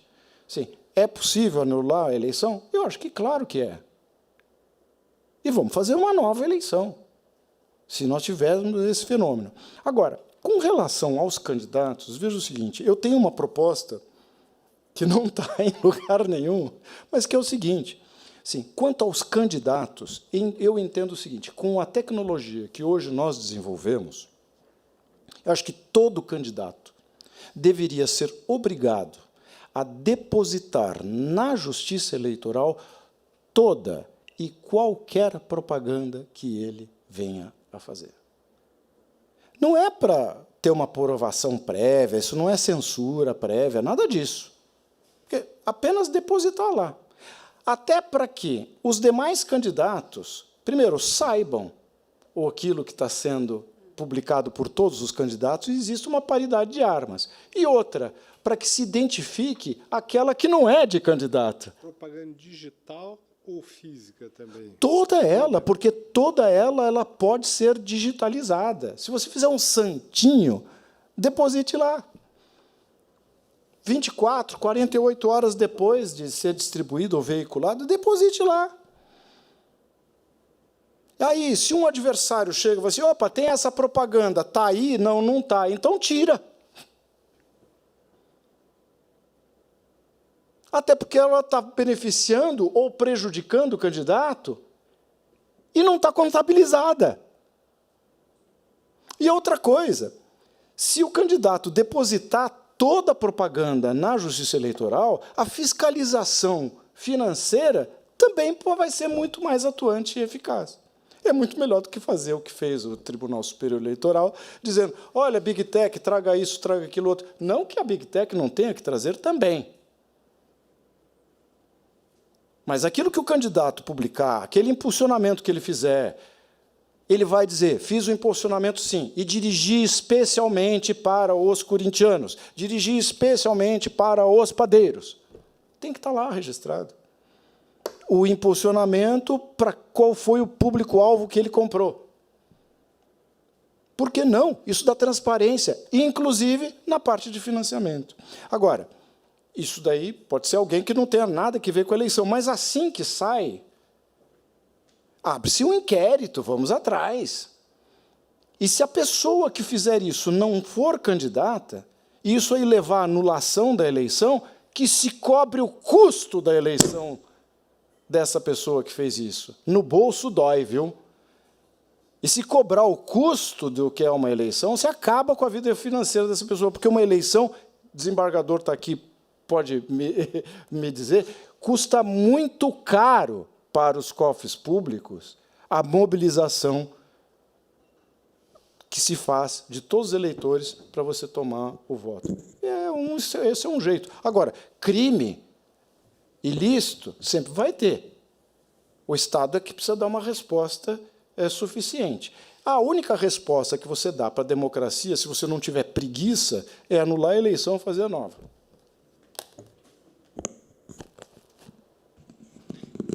Eu vi, já passo a palavra para a senhora.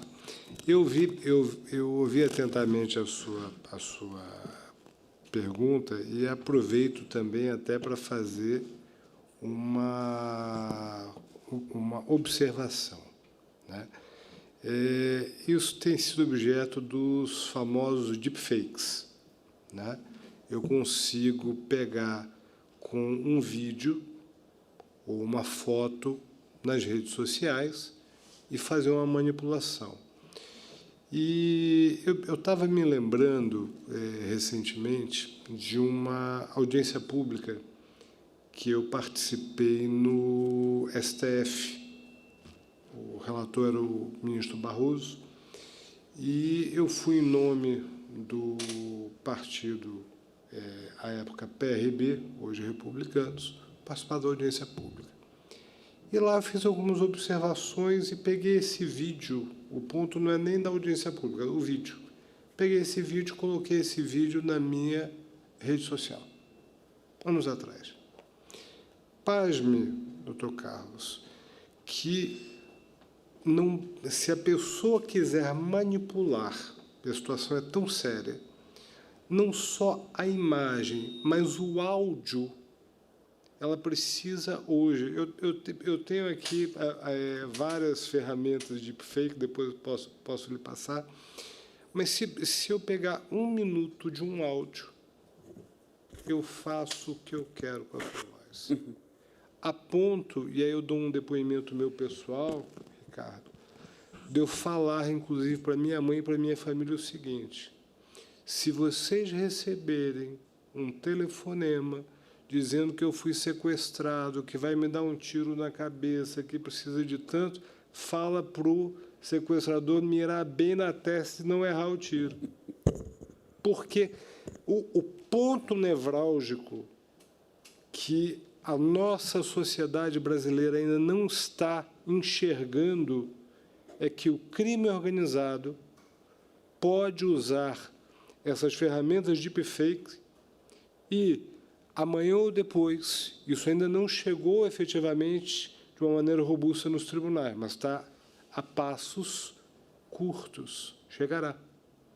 Aonde o desembargador Roberto Maia, em algum momento, terá que apreciar, não digo nem no TRE, eu digo no TJ São Paulo, onde a Defensoria terá que atuar, onde o Ministério Público terá que atuar, porque nós temos uma situação de golpes tremendos. Diariamente a gente vê isso nos telejornais.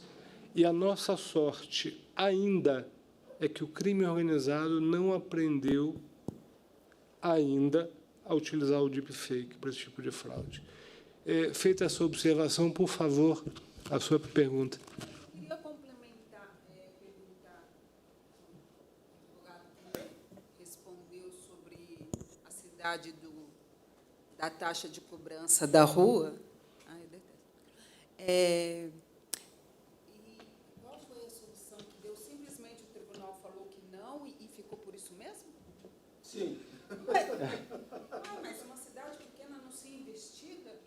Porque não é fácil investigar quem fez a distribuição, de onde veio as informações. Assim, quer dizer, na teoria, não sei, na prática. Mas se foi uma impressão, né?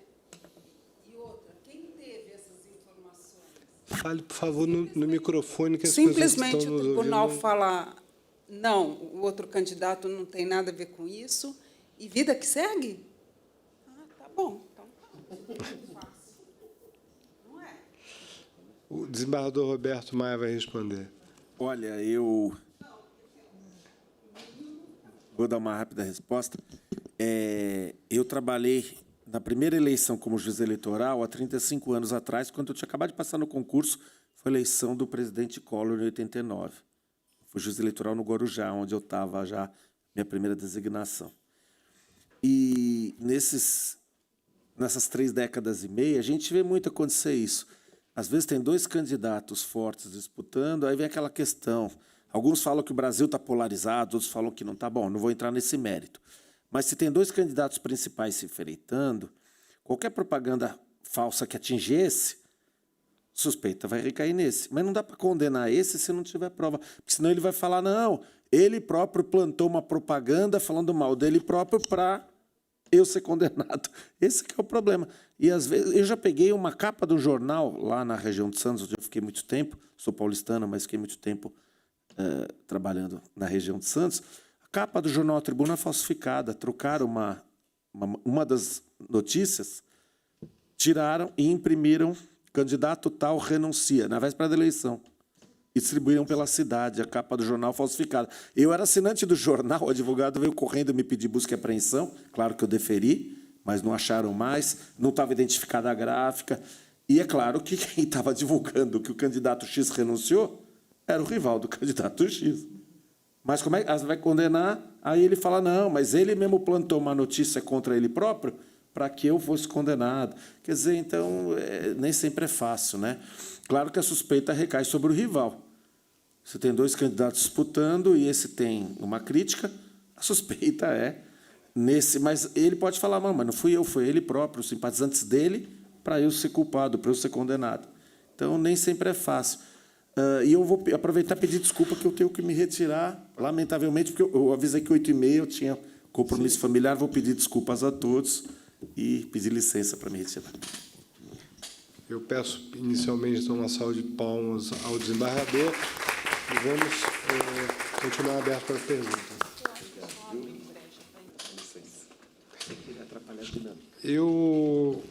Quando o doutor Carlos fez essa colocação, né, do deepfake, eu me lembrei de uma situação assim antiga,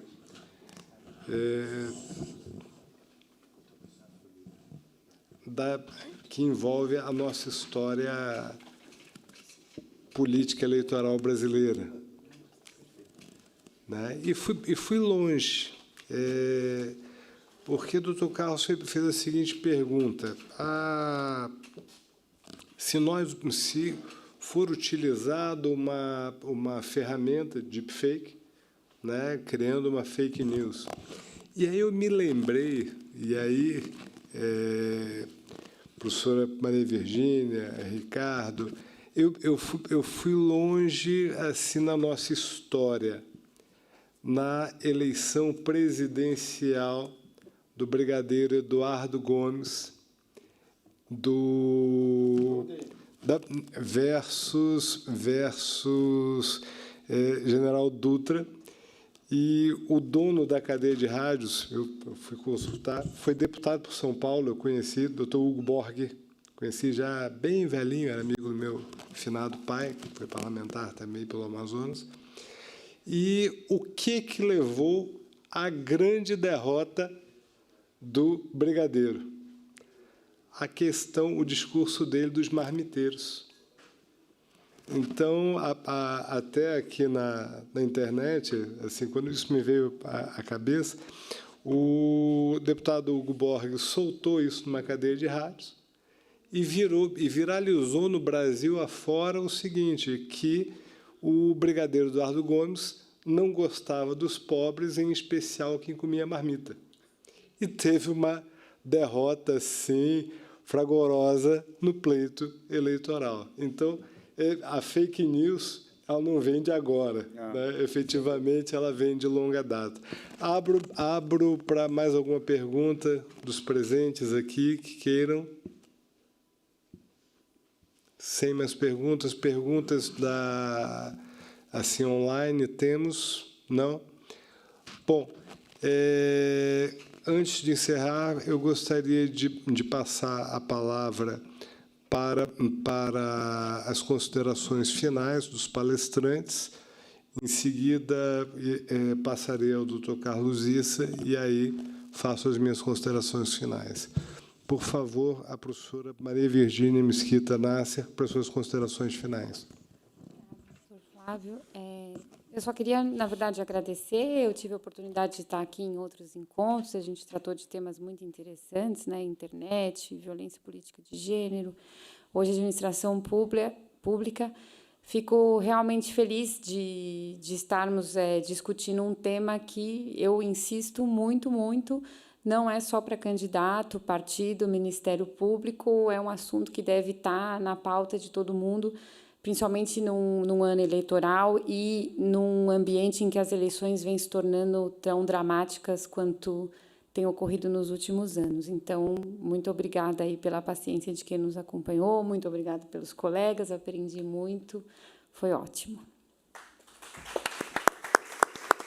Muito obrigado pela sua presença aqui e pela brilhante palestra que a senhora fez na data de hoje.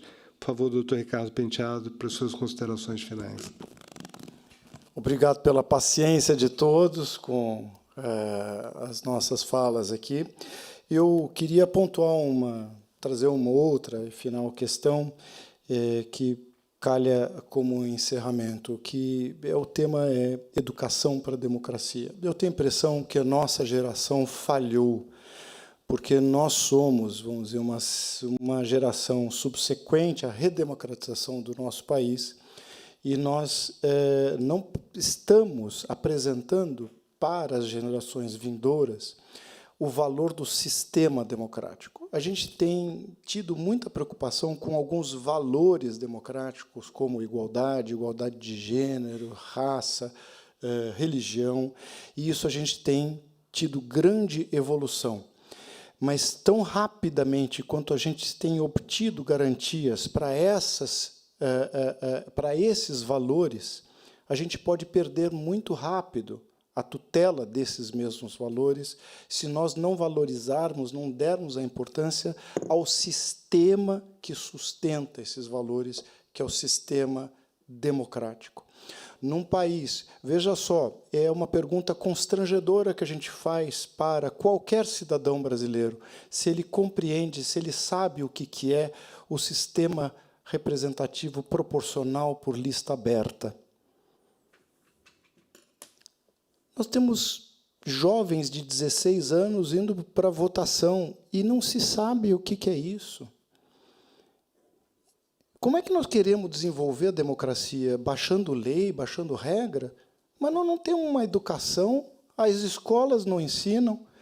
As escolas ensinam, e é importante, ensinar sobre igualdade racial, sobre igualdade religiosa, é importante.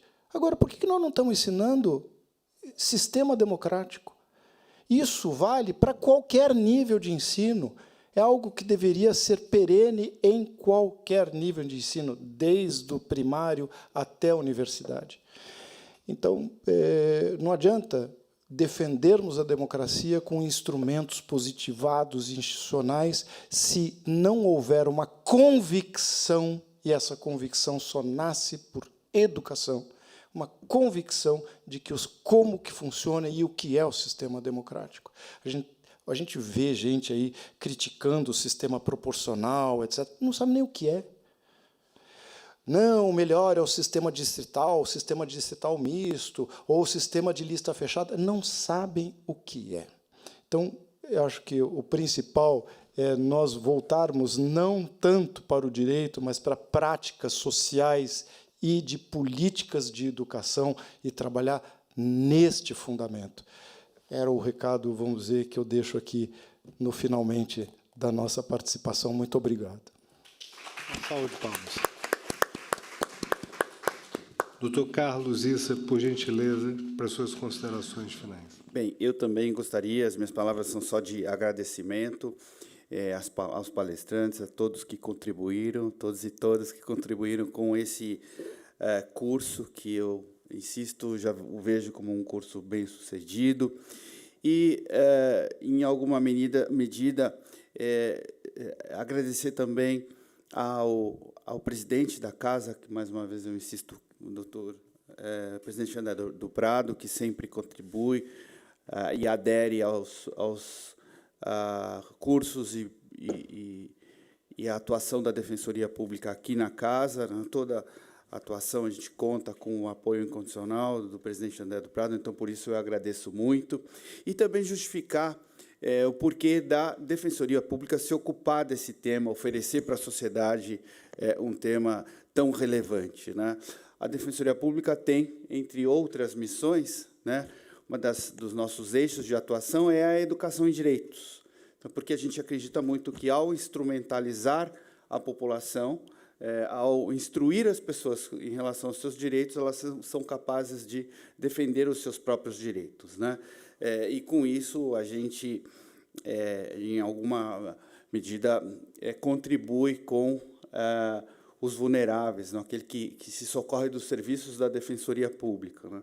E também dizer que a Defensoria Pública é, segundo a própria Constituição, texto expresso da Constituição, é expressão e instrumento do regime democrático. Então, está aí mais uma razão para que a Defensoria Pública, juntamente com o ILP, a Escola da Defensoria Pública, o Instituto do Legislativo Paulista, né, se propõe a oferecer ao público um curso tão importante que contribui, sem nenhuma dúvida, para o processo democrático, né? Eu gostaria também de agradecer a Emiliana, que é da equipe da Defensoria Pública, e também a Ani, que é do Instituto Legislativo Paulista, que contribuíram decisivamente para a consecução desse curso, né, para a realização desse curso, e agradecer mais uma vez a todos os componentes dessa mesa. Muito obrigado.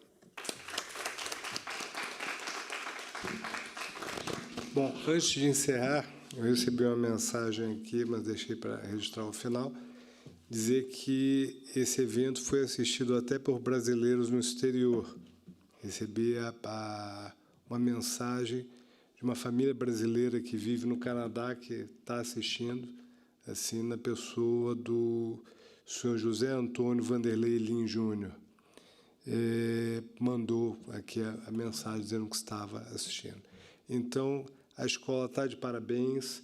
Foi uma grande honra vir participar deste evento aqui, envolvendo o ILP, a Defensoria Pública. Os meus sinceros agradecimentos ao Dr. Carlos Issa, à doutora Emiliana, doutora Anne, à doutora Agnes Saciloto e a casa. E, cada vez mais, eventos como este são fundamentais para a educação e para a democracia. Espero estar presente em outros eventos. Muito obrigado pela participação aqui de todos. Muito obrigado pelo convite que me fizeram. Uma boa noite a todos.